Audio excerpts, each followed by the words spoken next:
It's time we talked.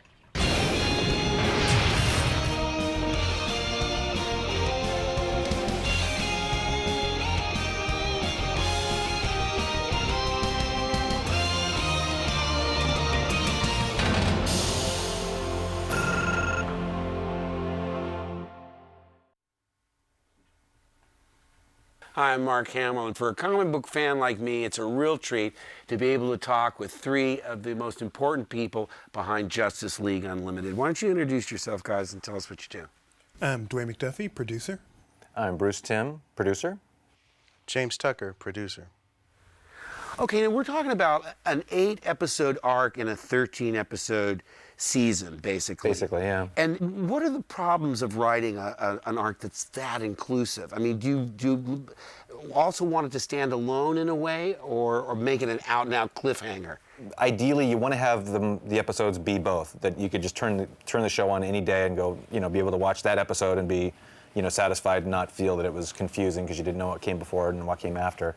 But at the same time, it does kind of connect in a overall broader arc. So it was tricky. One thing that I thought was intriguing is there are clues, or at least foreshadowing, of story elements in this arc that go all the way back to like Brave New World and some of the episodes on Superman. Now, is that just by accident, or did you go back? It was all luck. It was luck. Did you go back over old episodes and say, if we took a nugget here and here, we could do this? Yeah. If the Justice League ever went rogue, what do you think would be the result? That's moot. Humor me. In every single scenario, you beat us. Badly. But that was before Cadmus. Cadmus was from the comic books, or was it an original idea? It was from the comics, yeah. How is it different, and how did you adapt it for the animated show? It's quite a bit different. I mean, the Cadmus thing in the comics it wasn't quite as political. It was much more of a mad scientist think tank. Right. And we kind of connected it to this whole big, shadowy government conspiracy thing. Right. And when we plotted the very first episode in that arc, it was actually Fearful Symmetry. When we were talking about doing it, we realized that we had done a lot of different kind of shadowy government conspiracy episodes from previous series, but especially in Superman, and we went, hey, you know what? We can, instead of those all being separate conspiracies, they could all be part of the same conspiracy. Right. So it kind of like expanded the scope of our show beyond just Justice League Unlimited. It expanded both backward to Superman and Batman, and even forward to the Batman Beyond show. So it was kind of just blind luck, really. It was like all the pieces were there right in front of us, and we were like, yeah, remember when we did that, and remember that character did that, and it was like, oh, wow. Oh, yeah, and then we could put the Zeta robots this in there. actually works, yeah, totally. Right. It was all connected. Did you know how art. long it was going to be? I mean, did you have a target of X amount of episodes, or you just wanted to, you did? Well, we knew we wanted to do a big arc, right? Yeah. I can shut down Cadmus without killing Luthor. Carry on, then. If you're wrong, it's not like it's the end of the world, right?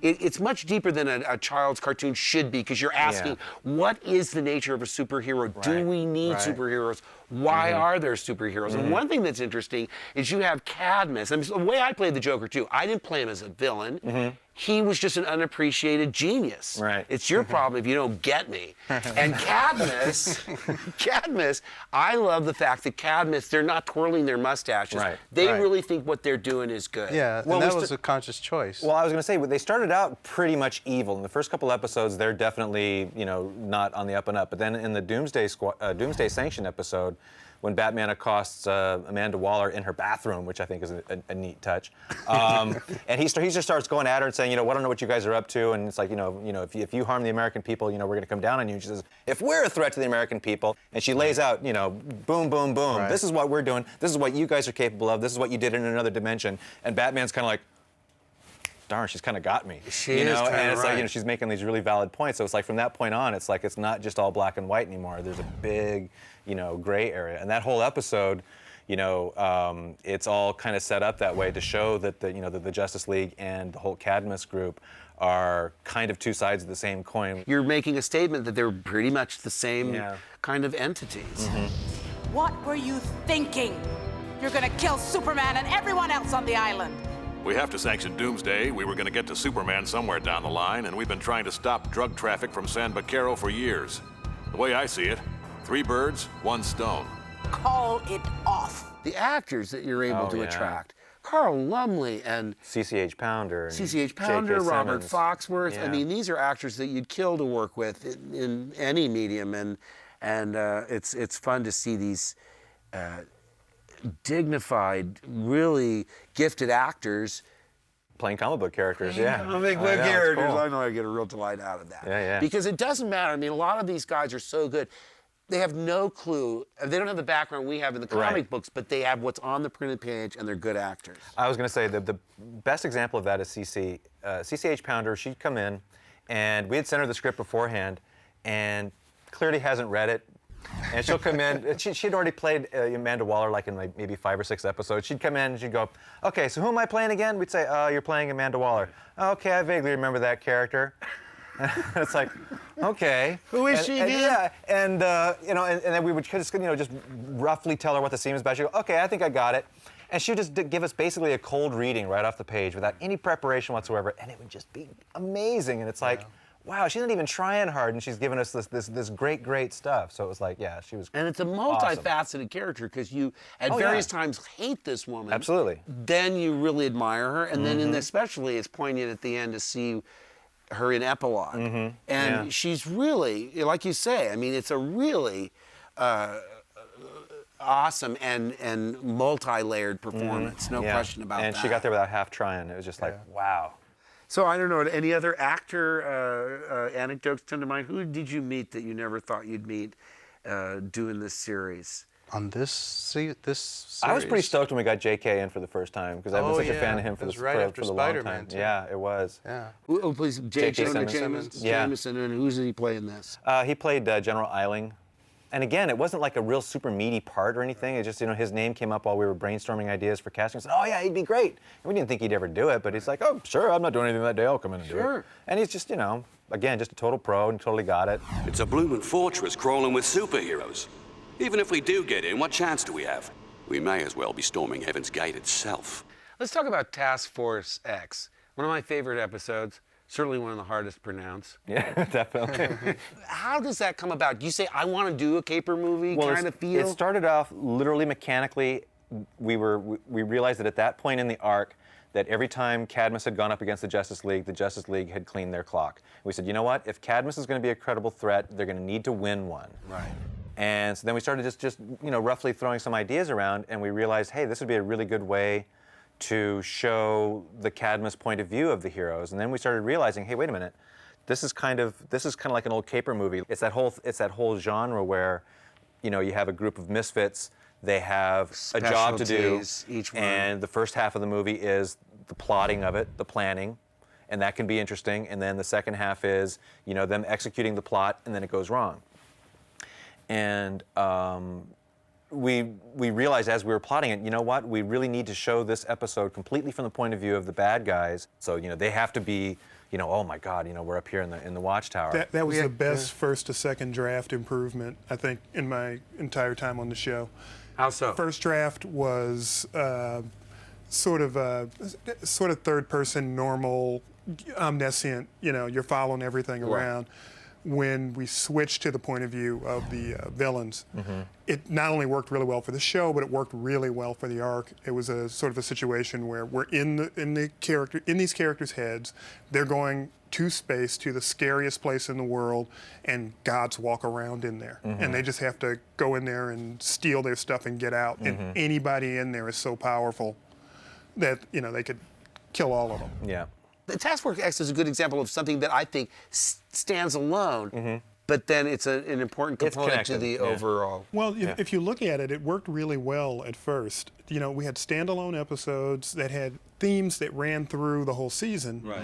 And it worked really, really well. But the closer we got to the end of the season, we just painted ourselves into a corner. Yeah. And seriously, the last 4 episodes are one episode. It's one long episode, Right. yeah. From Flashpoint on, is it? Or we Question just- Authority? Yeah. We just didn't Okay. say to be continued and hope nobody noticed. Yeah. I'm Captain Marvel, sir, and it is an honor. You're my biggest fan. Excuse me? I mean, I'm your biggest fan. Sorry, sir, it's a little overwhelming meeting you. I wanted to do a Captain Marvel episode all the way back to like Superman. And What was the resistance to that? it wasn't necessarily there was any resistance. It's just that we could never really quite come up with a story that was quite right. And when we started plotting that episode, we went through about 5 or 6 different scenarios that all were just really dumb. It's like, and I was fine with that. I was like, you know what? I don't care if the reason is really dumb. I just want to see him fight. And but James was the one who kept, no, that's too dumb. You can't. It's just too Mind obvious. control, You can't just do Marvel team up. They can't just meet and have a disagreement and fight. It had What's to be your real. concept with Captain Marvel? Does he still have a 10-year-old brain? Is he still Billy In our Batson? show. I think In our that's show. what we he Yeah, is. I mean, Yeah. the way I wanted to play him I was think he's it- still a kid. Yeah, it's like Big. Yeah, I very kinda- much like Big. I kind of like that approach. Well, Because- the arc helped sell that too, because we needed something to kind of show us where Superman had moved to, because Superman generally was in the Boy Scout role. Right. Mhm. That whole season, Luthor messing with him has sort of showed the chinks in his armor. And to put a character in who was very much like him physically, but was a lot more pure, really gave us a chance to show how much Superman had moved. Did you really think you could take me down all by yourself? Actually, yeah. But on the off chance I might have been wrong. Ta-da! It's over, Lex. Panic in the Sky, by the way, that's Yes, the of course. title of a Superman episode from the George Reeves version. Oh, there's 2 jokes in that. What's There's the there's a Superman episode. Years later, DC did a crossover called Panic in the Sky, where the bad guy was Brainiac. So we actually waved at you and said, the bad guy's Brainiac That's if you're right. paying attention. Oh. That's right. Hey, see, you guys brought a We new think about this definition. stuff way too hard. to the- geekathon. No, but I know. But listen, I'm one of those geeks that really got thrilled the first time I saw Luthor team up with Joker. Now you have Luthor team up with Brainiac and bring like a new definition to. Togetherness, yeah. Yeah. So and that scene alone, I mean. Again, a great surprise. I had no idea, although you foreshadowed, because Lex is using super strength basically Sure. to trash Question. Yeah. Did you worry about how far to go? Because Yep. I'm trying to remember now. I think I thought, well, that's unusual because he's not known as. Yeah. And he he's hits him real. across the room and breaks the desk. Yeah. Exactly, that kind of stuff. And So- he also reacts to it himself. Oh yeah, he's kind of going, wow. Like he looks hey, at his that's hands, cool. kind of like, what did I just, Yeah, that's my favorite scene in that whole show. Is that whole confrontation between the Question and Luthor. I mean, you've never seen a cartoon where one of your heroes is attempting to murder the villain in cold blood. And he's insane. I mean, He's not insane. He's being very rational. I mean, he's doing it for a good cause. It's not justifiable homicide, but Right. he is doing it for the good of the world, so he thinks.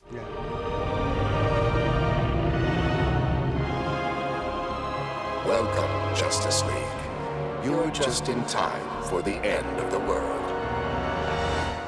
One of the things I want to ask is, you talked a little bit, Dwayne, about painting yourself into a corner as the end of the season. Right, yeah. So that answers some of my questions in that you become committed to the tasks at hand. You have deadlines. You got to get this done, this done, this done. So you're really locked in early on without fully mapping out what happens at the Exactly. We end. had a vague idea. Yeah, we kind of knew what the big fight was at the end, although we ended up changing it when we got to it. Totally. But Right. you sort of have the big elements, like around episode 4, this is going to happen. And for around the longest time, we thought the big thing was going to be Luthor putting his brain into Amazo. Yeah. Amazo, that's That right. was the thing. And then it was like, at some point, it was like, no, that can't be the thing. That's not. It was suddenly it wasn't a part of the whole idea of the. So then the Brainiac thing came. Yeah, it sort of came very off. last minute. It came off theme. It was. Yeah. It was. We have the plot set up, but as we're developing individual stories, themes reveal themselves. Exactly. And all of a And sudden, you have to be flexible enough to go with what it Absolutely. suggests. I absolutely. mean, we had no idea that Question and Huntress were going to play such an integral part of the Cadmus arc. Right. I mean, when we introduced them together as a couple in Double Date, that was pretty much going to be the end one-off. of Huntress at that point. But then but they had such good chemistry together. We realized that we could fold them into the Cadmus arc. It made his situation in the Cadmus arc that much more poignant to have somebody to play off against and to have somebody who cares for him besides just the audience caring for him. Right. And so things like that, it's a lot of it's just serendipity, a lot of it's blind luck, a lot of it's realizing that you have a really good piece there that you can use in a certain way. At one point, we knew the Question was going to be the one who kind of unraveled the whole Justice Lords thing. But at one point, we were talking about him teaming up with Lois Lane, of all people, during that whole investigation. And then we realized that wasn't even all that important. There was a scene where he goes to see her. He goes to, yeah. It was much more interesting to have that happen, with. And this is obviously with the after you had considered having Batman be the one who steals the Cadmus Well, information. at one point we had talked about Batman actually switching sides. Yeah, he was going to split off and be his own team and gather up some loose heroes we had. Yeah, but we realized that was a dead end. We realized that there was no way you could have him do that without making either himself look like a jerk or making the Justice League look like jerks. It's like it would have been a great stunt to pull off to actually have him team up with Cadmus. But we realized there was no way out of it. So we had to leave ourselves a back door. I mean, arguably, the last episode, Divided We Fall, is a bit of a cheat because we were setting up this whole Justice League versus the government thing, and then we introduced this third villain, the classic Architects of Fear scenario. That's true, but I've heard people say that we never pay that off, but we do. We do the pay episode it off. Before Absolutely. The government attacks the Justice League and they fight. I know. Seeing, I don't know, I think seeing Luthor become president and having the Justice League attack the president is just wrong. It is wrong. I agree. We would never do that. Absolutely. And we we were teasing it. We were teasing up to it. We realized we couldn't actually do that, so we needed to take a left-hand curve at that point. And again, I can argue with myself. I would argue that if the whole question throughout the entire Cadmus arc is, is it a good thing to have superheroes, these all-powerful superheroes, kind of lording it over everybody and being there? The easy answer is, of course, because they live in a world where you have supervillains, where you have crazed cyborgs who are trying to destroy Earth and digitize it and then destroy it. Yes, obviously it's a good thing to have the group of superheroes to counteract them. Obviously, it's not a real-world question. If the superheroes actually existed in the real world, then it would be a completely different question. But so we got to raise the question and answer it and play around with it and say, and again, it's kind of political. It kind of shows that there's not always a right and a wrong, or a Republican and a Democrat, or a communist. There's ambiguities in life too. Yeah. I've been wondering when you were going to show up. Terry McGinnis. Or do you prefer being called Batman? Is this meant in any way to wrap anything up? I mean, you get the feeling, even with Epilogue, you're putting a little coda on the entire Terry McGinnis thing with the marriage at the end. I want to ask you a question. Are you doing the same thing with Justice League, or you're able to go back and do anything you want, but there was a feeling when Epilogue was, we had no idea that we were going to get picked up for another season at that point. We thought for sure that was going to be our last episode, so that was definitely our effort to wrap everything up and put a nice little ribbon on it. Right. There's so many references that I got. I'm thinking there must be 10 times more and then I'm not getting. The origin of Terry McGinnis, he's coming out of a movie version of The Grey Ghost that Adam West played in the original... In the original Batman show. Yeah, we deliberately... We had kind of avoided doing in-jokes and continuity implants in the first couple seasons of Justice League. I love them. We wanted the show to stand on its own. We kind of didn't want it to be, necessarily, a continuation of Batman or Superman or whatever. And then after a while, we said, you know what? It's kind of fun to do that stuff. And we started getting more and more into it. And thinking that Epilogue was going to be our last episode, we totally jammed as many in-jokes and references and callbacks as we could in there. I mean, that's why we put the Phantasm in there. It's like she doesn't really serve any good purpose there. We just needed an assassin, to be the one. But that's so much more exciting when you make a Phantasm. And Dwayne, any things that you jammed in there? Not that particular episode, because I sort of saw that as, in a way, sort of the cap to everything from the first Batman through Superman through Justice League, pushing it forward and incorporating and capping not only Batman Beyond, but the whole idea of all these DC characters in this universe. So I was really, really concentrating on hitting all those, and there was actually a lot of story in that. There was a lot we had to do. Did you lose plot points and you said, oh, I hate to lose this, but we have to, just because of time? Not from time. You were saying there was too many plot points. Yeah. He said this will never work. It's like we'll never get all this done. This is not going to happen. I remember we had what I thought was a really good draft, and there wasn't much Justice League in it. And Bruce says, well, I want to do this Justice League scene. And it's like, we don't have room for a Justice League scene. He's like, well, let me tell you the scene. And it's this really lovely scene where Ace dies and Batman comforts James and I her. came up with that bit, yeah. And I'm like, okay, we got room for that. You Yeah. know? And it made the show. It really, like, it focused a lot of connecting it. I really like that scene. Now, did you feel once you got the pickup for 13 after this, you all assumed this is the end? Yes. We're just going to blow it all out and do everything that we ever dreamed of with this series. Then you find out you got picked up for 13. Did you do the classic? No! Oh, totally. Yeah, that wasn't the first What are time we either. gonna do? No. Oh no, this was the done second time. everything. At the end of Don't feel Justice bad. League, we Yeah. thought we were done. So it's like, okay, Now what are we we're gonna blow up the Watchtower, and then we're gonna kick Hawkgirl kick out. Hawkgirl off the team, and then you want more? Yeah. So what do we do? Okay, well, we'll change the whole show. All new Watchtower and 52 heroes and half-hour episodes. That's great because you could have never done the Cadmus arc with the old. That's The old true. show, Situation, absolutely. yeah. The old with the classic wouldn't have 7. worked. Sure, Yeah. absolutely. You remember what we did yesterday? We saved the world again. You don't think that has any value? Well, think again, pal. The world needs the Justice League, and the Justice League needs you, Superman. You must have been spoiled on this particular season because I pretty much followed what you've done from the original Batman through Superman, through all of Batman this. Beyond, And in terms of diversity and the elements of humor and drama and comedy and thought-provoking themes, I don't know how you'd ever top this Cadmus project. Well, we were pretty happy with it. I mean, I don't know about you guys, but looking back on all of the shows that we've done, I mean, I was pretty proud of it. It seemed like consistently the whole Cadmus arc was like one of the most sustained, consistently well done things that I think I've ever done in my career. I think those 2 seasons of JLU were just the tightest stories I think we ever worked on. I mean, and the ones we felt that we had the most control over too. Yeah, I'm very proud of working on that series. And it was like definitely going out on a high note. Yeah, ringing that bell. Yeah. Yep, and then they asked for 13 more. Isn't that always the way? There's always more to come. There's new deadlines to meet. Well, listen, I want to thank James and Dwayne and Bruce for putting up with a comic book geek like myself, and I had a good time. I hope you guys did too. Thanks a lot. Now let's talk trash. Yeah. Who did you really hate the most, besides me?